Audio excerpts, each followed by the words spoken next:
Right. మనతో పాటు retired SP వలి గారు ఉన్నారు. సార్ నమస్కారం. ఏంటి సార్ అంటే ఈయన తీసుకున్న పర్మిషను అంటే 100 మంది వరకు మీరు వెళ్ళండి, తర్వాత మీ వెహికల్తో పాటు ఒక 2-3 వెహికల్లకు అనుమతి ఇచ్చారు. ఇదంతా ప్రభుత్వం ఇచ్చింది, పోలీసు యంత్రాంగం అనుమతి ఇచ్చింది. దాన్ని ఉల్లంఘించి ముందుకెళ్ళిపోయారు ఆయన. అయినా కానీ ప్రభుత్వంది పోలీసులదే తప్పంటున్నారు. సార్ పర్మిషను ఒక 3-4 వెహికల్స్కి ఇచ్చినప్పుడు 3-4 వెహికల్స్తోనే మూవ్ కావాలి. వీళ్ళు కూడా మనం ఏం చేయాల్సింది, ఒక గేట్ పెట్టేసి ఆ గేట్ వరకే అన్ని వెహికల్స్ పంపించేసి వాపస్ పంపించాల్సింది. ఈ థింగ్స్ వీళ్ళకు అనవసరంగా రష్ అయితే సుబ్బారావు గారు అన్నట్టుగా ఇంటి దగ్గర నుంచి బయలుదేరారు కదా, అప్పుడే ఇంటి దగ్గర బయలుదేరేతో ఏమి ఉండదు సార్. హంగామా 4-2 మంత్రులు ఉంటారు, అదే వాళ్ళు కూడా మంత్రులకి అన్ఫిట్ అనిపిస్తూ ఉంది. సార్ చెప్తాడు 4 మంత్రులు లోపల ఉన్నప్పుడు అంత మా ఇన్సిడెంట్ జరిగితే ప్రాణాపాయం సార్, ప్రాణం ఖరీదు 10 లక్షలు, ఇది మా పార్టీ సిద్ధాంతము అన్నట్లుంది ఇది. కాబట్టి వాళ్ళు ఏం చేయాల్సిందంటే వాళ్ళు కూడా లేదు పొరపాటు జరిగిందని ఒప్పుకోవాలా, అది ఫ్యాక్ట్ ఆన్ ది రోడ్డు. ఇప్పుడు ఈ వీడియో బయటకు రాకపోతే ఏమనుకుంటారు పబ్లిక్ అంతా? ఆ కుటుంబాన్ని వాళ్ళని మోసం చేసినట్టే కదా, వాళ్ళ ప్రాణం ఖరీదు 10 రూపాయలు చేసిండ్రు దాన్ని. అది అలా చేయకూడదు. వీళ్ళు కూడా ఆయన ఉన్నతమైన వ్యక్తి కదా, వాళ్ళకి ఎంతో తెలుసు. అట్లాంటప్పుడు ఏం చేయాలా, ఒక 4 వెహికల్స్లో ఒక 50 మంది పోయినట్లు పోయి పరామర్శించాల్సిన పని ఇప్పుడు అవసరం ఉందా? అదే కదా, అది నా క్వశ్చన్. ఇప్పుడు ఎప్పుడో జరిగిన అదొకటి పరామర్శించడానికి వెళ్తున్నా అన్నారు, ఓకే సార్. ఈ యాత్ర కాదు కదా ఆయన తీసుకున్న పర్మిషన్, పరామర్శించడానికి. అంటే జగన్మోహన్ రెడ్డి ఎవరైతే వ్యక్తి ఉన్నాడో వాళ్ళ ఇంటి దగ్గరికి వెళ్ళిన తర్వాత అక్కడ రోప్ పార్టీ కావచ్చు, వీళ్ళందరూ రోప్ పార్టీ వేస్తారు. ఇదంతా ఉంటుంది. ఇంటి దగ్గర నుంచి 80 కిలోమీటర్లు అంతా రోప్ పార్టీ అయితే ఉండదు కదా. ఆయనకి అదే కదా సార్ అలవాట. అన్ని చెట్లు కొట్టిపిచ్చేసేసి పరదాలు కట్టించేసి ఎక్కడ పోవాలో అక్కడ పెట్టేసి ప్రజలంతా చాలా ఇబ్బందులు పెట్టి as a CM use to go like that. ఇప్పుడు ఆయనకి అంత ఓపెన్గా పోయే ధైర్యం కూడా లేదు, కాబట్టి ఆ విధంగా చేసి ఉంటాడు ఆయన. ఆ రోప్ అనేది ఇట్ ఈస్ లిమిట్, ఇది ఉంది sir, this is rope, that's all. And as soon as he reaches the rope party will come and take the charge, then ఆటోమేటిక్గా థింగ్స్ విల్ హ్యాపెన్. అండ్ పరామర్శన అయిపోతే వెళ్ళిపోతాడు, రోప్ పార్టీ ఎక్కిపోతుంది. ఇంత ఎక్కడో వచ్చేవాడు కూడా రోప్ పార్టీ వేయాలంటే ఇంకా ప్రపంచం అంతా రోపులు వేసుకుంటూ పోవాలి. ఇక్కడ సత్తెనపల్లి రోపు, అంటే రోపు, ఆ గుంటూరు సార్. అధికారంలో ఉన్నప్పుడు పరదాలు, అధికారం రోపులు, కర్మ సార్ అదొకటి. సో అక్కడ ఎవరు పోలీసులు లేరు అని చెప్పేసి వాళ్ళ ఆరోపణ. ఏమనిపించింది అక్కడ? ఎట్లా నిజంగా చెప్పాలంటే మొన్న వెళ్ళినప్పుడు ఆ ఫ్లైట్ దగ్గర కూడా ఇబ్బంది పెట్టి పోలీసులనే నెట్టేశారు, వాళ్ళనే పట్టించుకోలేదు. సో ఇక్కడ పోలీసులు లేరు అనేది ఆయనకు దాదాపుగా 58-59 మంది పోలీసులు బందోబస్తు ఆయనకు ఉన్నారు ఆల్రెడీ అక్కడ. పోలీసులు లేరు అనడము హాస్యాస్పదం సార్. పోలీసు లేనిదే ఆయన తాడేపల్లి బంగ్లా నుంచి బయటకు వస్తాడా? పోలీసు లేనిదే అక్కడ రీచ్ అవుతాడా?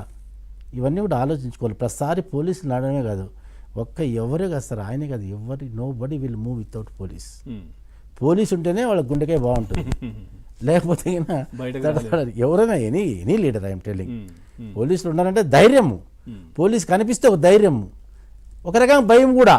We should not violate the rules అని. ఇప్పుడు మన ట్రాఫిక్ ఉంటుంది సార్, మన అక్కడక్కడ బొమ్మలు పెట్టింటారు ట్రాఫిక్ కానిస్టేబుల్. నేను ఒకసారి చెప్పాను, ట్రాఫిక్ కానిస్టేబుల్ బొమ్మ చూస్తేనే నేనే ఐ విల్ రియలైజ్ జాగ్రత్తగా పోవాలా. అది ఎవరి కోసం పెట్టారా బొమ్మ? మన కోసమే పెట్టారు, పోలీస్ కోసం కాదు కదా sir. Whatever police does for the welfare of the every one, small, అది ఎస్సీ కావచ్చు, ఎస్టీ కావచ్చు, ఎవరు తెలుస్తారు సార్ ఆ జనాల్లో? ఆ విధంగా మనకంటే హ్యూమానిటరీ ఉండాలి ఎవరికైనా. హ్యూమానిటరీ ఉంటే ఎవరికైనా కానీ, మీ వెహికల్ పైన పైన నాకెళ్ళి ఎవరిపైన ఇమ్మీడియట్గా దిగాలి. అక్కడ ఏదో వాళ్ళకి సార్ చెప్పినట్టు హాస్పిటల్కి తరలించాలి. ఇప్పుడు మామూలుగా ఆర్డినరీ పర్సన్ సార్, ఎవడైనా టకామని తగులుతుంటే తగిలిన టక్కని తీసుకొనేసి first they will take care of the life. వాడి వెహికల్ కూడా పారేస్తాడు, వెహికల్ తీసుకొని నియర్ బై నర్సింగ్ హోము, హాస్పిటల్లో జాయిన్ చేపిస్తాడు. ఆ మినిమం కట్టేసి కూడా చూడలేదు. అందుకే చెప్పేది, ప్రాణం ఖరీదు 10 లక్షలు కాదు, ఏమన్నా whatever happens it will happen, will pay 10 lakhs, they will keep quiet, that they are purchasing the. కానీ వాళ్ళకి ఏం చెప్పారు, ఈ కాన్వాయ్లో ఏదో ఒక వెహికల్ ఫ్యాక్ట్ చెప్పలేదు వాళ్ళకి, మోసం పక్కా. ఇప్పుడు వీళ్ళకి తెలుసు వాళ్ళ వెహికల్ కిందనే పడ్డాడనేది, ఆ విషయం ఆ కుటుంబానికి చెప్పకుండా మోసం చేయడమే కదా. కనీసం ఆ కుటుంబంతో ఉన్న వీళ్ళు ఒప్పుకోవాలి కదా, ఇట్లా జరిగిందమ్మా, ఇట్లా జరిగింది బై యాక్సిడెంటల్గా, ఎవరు రష్ అయిపోయింది. For that we are feeling very ఇది and for sustain up your family we are giving 10 lakhs and we will also demand to the government. అదొకటి ప్లస్ ఏఆర్ కానిస్టేబుల్ ఎవరైతే డ్రైవర్ ఉన్నారో 14 సంవత్సరాలుగా జగన్మోహన్ రెడ్డి డ్రైవర్ గానే పనిచేస్తున్నారని ఎట్లా సార్ ఇది ఎట్లా సాధ్యం అంటే ఉంటుందా అట్లా రూల్స్ అది ఉంటుందా? సార్ జనరల్గా డ్రైవర్స్ని గన్మెన్ని ఎవ్రీ 3 months చేంజ్ చేయాలి సార్. 14 సంవత్సరాలుగా పనిచేస్తున్నారు మరి ఎందుకు మ్యాక్సిమం 6 months ఉమ్, చేంజ్ చేయాలి. ఉమ్, చేంజ్ చేస్తేనే మంచిది. ఎందుకంటే అక్కడ నాటుకొని పోయినాడు. ఉమ్, ఇప్పుడు నేను మీ దగ్గర ఉన్నాను అనుకోండి, మీరు చెప్పినట్లు వినాల్సి వస్తుంది. ఉమ్, నా వాడు అఫెండర్ అవుతాడు కదా అక్కడ, డ్రైవర్ ఆల్సో అఫెండర్ ఎక్కడ, వీళ్ళు కూర్చొని కూడా అఫెండర్సే. కాబట్టి ఇట్లా ఆయన తప్పించడానికి అట్లా వాళ్ళు పెట్టుకుంటారు ఒకసారి, ఉమ్, సేమ్ కమ్యూనిటీనో ఏదో పర్సనల్ ఇంట్రెస్ట్తోనో పెట్టుకుంటారు. యాక్చువల్గా ఉద్యోగస్తులు కూడా అట్లా ఉండకూడదు. ఉమ్. ఒక ఇట్లాంటి ప్రాబ్లమ్స్ వస్తాయి. అది అట్లా రూల్ లేదు సార్. 6 months ఖచ్చితంగా కానీ మారుస్తారు. ఉన్నారు కదా ఇక్కడ ఉన్నారు. అదే 14 సంవత్సరాలుగా అదేదో అంటారు కదా, జగన్ రాజ్యాంగము జగన్ రూల్స్ అన్నట్లా పెట్టుకున్నారు. కానీ ప్రభుత్వం కూడా, ప్రస్తుత ప్రభుత్వం అలాంటివి కూడా రివ్యూ చేసేసి అలాంటి వాళ్ళని తీసేసేయాలి long standing who are with them, um. So that they will have pair duty. లేదా ఆయనకు అన్ని విషయాలు తెలుసు కాబట్టి ఇంకా ఎందుకు మార్చడం అని అట్లా ఉంచుకున్నారు, అట్లా కూడా ఉంటుందా? అంటే కొన్ని కొంతమంది గుట్టుమట్లు కొన్ని చాలా తెలుసు ఉంటాయి కొంతమంది డ్రైవర్లకి. అంటారు సార్, డ్రైవర్లకి. నాకు ఈయనే కావాలంటే కూడా ఇవ్వచ్చు గవర్నమెంట్, ఉమ్, నాకు ఈ డ్రైవరే కావాలా, ఈ గన్మెన్లే కావాలా, వీళ్ళపైన నమ్మకం ఉందంటే కూడా ఇస్తారు టు ది ఎక్స్టెంట్ పాసిబుల్. కానీ ఫ్రీక్వెంట్గా చేంజ్ చేయడమే రూల్, యాజ్ పర్ రూల్. అది సో ఇక్కడ ఏమనిపించింది సార్ మీరు అబ్జర్వ్ చేస్తే, అక్కడ ఉన్న సిచ్యువేషన్ సీన్ చూస్తే ఏమనిపించింది అక్కడ ఈ యాక్సిడెంట్ సమయంలో కావచ్చు, అక్కడ క్రౌడ్ కావచ్చు, ఇదంతా? ఆ క్రౌడ్ చూడడం అంటే వీళ్ళు అనవసరంగా అంతమంది రీచ్ అయినారు అక్కడికి, ఉమ్, అన్ని వెహికల్స్తో రీచ్ అయినారు.